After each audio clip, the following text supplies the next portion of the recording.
me! Whoa! Oh! Dang. Think this truck's about to take a hit?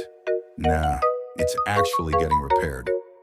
Using suction cups, some glue, and a little air pressure, just like unclogging a toilet, this clever rig pulls the dent right out of the metal.